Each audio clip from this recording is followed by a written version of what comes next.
Hi friends, ನಮಸ್ತೆ. ಒಂದು ಮನೆಯ ಅಭಿವೃದ್ಧಿ ಹೊಂದಬೇಕಾದರೆ ಮತ್ತು ಮನೆಯಲ್ಲಿ ಎಲ್ಲರೂ ಆರೋಗ್ಯ ಮತ್ತು ನೆಮ್ಮದಿಯಿಂದ ಇರಬೇಕು ಎಂದರೆ ಹೆಣ್ಣು ನಡೆದುಕೊಳ್ಳುವ ರೀತಿ ಅತಿ ಮುಖ್ಯ ಪಾತ್ರ ವಹಿಸುತ್ತದೆ. ಸೂರ್ಯೋದಯ ಆಗುವ ಮೊದಲು ಮನೆಯನ್ನು ಸ್ವಚ್ಛಗೊಳಿಸಬೇಕು. ಮಧ್ಯಾಹ್ನ ಎದ್ದು ಮನೆಯನ್ನು ಶುಭ್ರಗೊಳಿಸಿದರೆ ದರಿದ್ರ ಲಕ್ಷ್ಮಿ ತಾಂಡವಾಡುತ್ತಾಳೆ. ಮಹಿಳೆಯರು ಯಾವುದೇ ಕಾರಣಕ್ಕೂ ತಲೆದಿಂಬಿನ ಮೇಲೆ ಕುಳಿತುಕೊಳ್ಳಬಾರದು. ಗಂಡಸರು ಮನೆಯಲ್ಲಿ ಮಂಗಳವಾರ ಗಡ್ಡ ಅಥವಾ ಕೂದಲನ್ನು ತೆಗೆಯಬಾರದು. ಇದನ್ನು ಮಹಿಳೆಯರು ನೋಡಿಕೊಳ್ಳಬೇಕು. ಮಹಿಳೆಯರು ರಾತ್ರಿ ಮಲಗುವಾಗ ಬಳೆ, ಓಲೆ, ಕರಿಮಣಿ ಬಿಚ್ಚಿಡಬಾರದು. ಮನೆಯಲ್ಲಿ ಏನಾದರೂ ಶುಭ ನಡೆದಾಗ ಅಥವಾ ಸಾವು ನಡೆದಾಗ ಬಂದ ಅತಿಥಿಗಳ ಜೊತೆ ನಾವೇ ಹೋಗಿ ನೇರವಾಗಿ ಮಾತನಾಡಬಾರದು.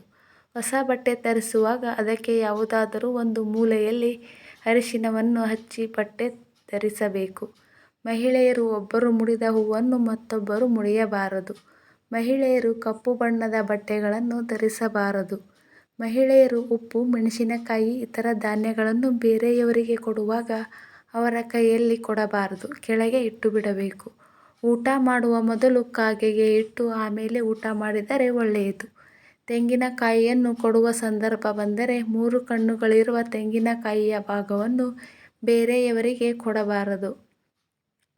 ಇನ್ನು ಮಹಿಳೆಯರು ಕೂದಲನ್ನು ಹರಡಿಕೊಂಡು ಇರಬಾರದು.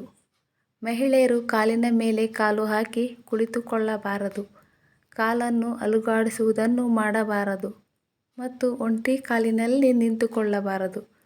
ಮಹಿಳೆಯರು ರಾತ್ರಿ ಕೋಪ ಮಾಡಿಕೊಂಡು ಊಟ ಮಾಡದೆ ಹಾಗೆ ಮಲಗಬಾರದು. ಬೇರೆಯವರಿಗೆ ಯಾವುದೇ ವಸ್ತುವನ್ನು ಕೊಡುವಾಗ ಎಡಗೈಯಿಂದ ಕೊಡಬಾರದು, ಬಲಗೈಯಿಂದ ಕೊಡಬೇಕು.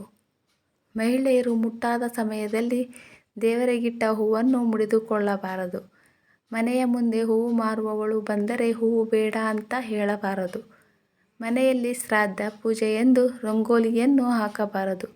ಮಹಿಳೆಯರ ಬಾಯಲ್ಲಿ ಶನಿ, ದರಿದ್ರ, ಪೀಡೆ, ಹೆಣ, ಕಷ್ಟ ಇಂತಹ ಶಬ್ದಗಳು ಬರಬಾರದು. ಮಹಿಳೆ ಬೆಳಗ್ಗೆ ಎದ್ದ ಕೂಡಲೇ ಹಣೆಯಲ್ಲಿ ಬೊಟ್ಟು ಇರುವಂತೆ ನೋಡಿಕೊಳ್ಳಬೇಕು. ಮನೆಯಲ್ಲಿ ಧೂಳು, ಕಸ, ಬಲೆ ಇಲ್ಲದಂತೆ ನೋಡಿಕೊಳ್ಳಬೇಕು. ಬೆಳಗ್ಗೆ ಎದ್ದ ಕೂಡಲೇ ಮುಖ ತೊಳೆಯದೆ, ಹಲ್ಲುಜ್ಜದೆ ದೇವರ ಕೋಣೆಗೆ ಅಥವಾ ಅಡುಗೆ ಮನೆಗೆ ಹೋಗಬಾರದು.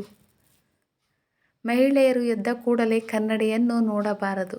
ಮೊದಲಿಗೆ ತನ್ನ ಕೈ ದೇವರ ಫೋಟೋ ಅಥವಾ ಚಿಕ್ಕ ಮಕ್ಕಳ ಮುಖವನ್ನು ನೋಡಬೇಕು. ಮಹಿಳೆಯರು ಜಗಳವಾಡುವುದಾಗಲಿ ಕೋಪ ಮಾಡಿಕೊಳ್ಳುವುದಾಗಲಿ ಮಾಡಬಾರದು. ನೋಡಿದ್ರಲ್ಲ ಫ್ರೆಂಡ್ಸ್, ವಿಡಿಯೋ ನೋಡಿದ್ದಕ್ಕಾಗಿ ಧನ್ಯವಾದಗಳು. Thank you for watching. ಇಂಥದ್ದೇ ಇನ್ನಷ್ಟು ವಿಡಿಯೋದೊಂದಿಗೆ ಮತ್ತೆ ಸಿಗೋಣ. ಬಾಯ್.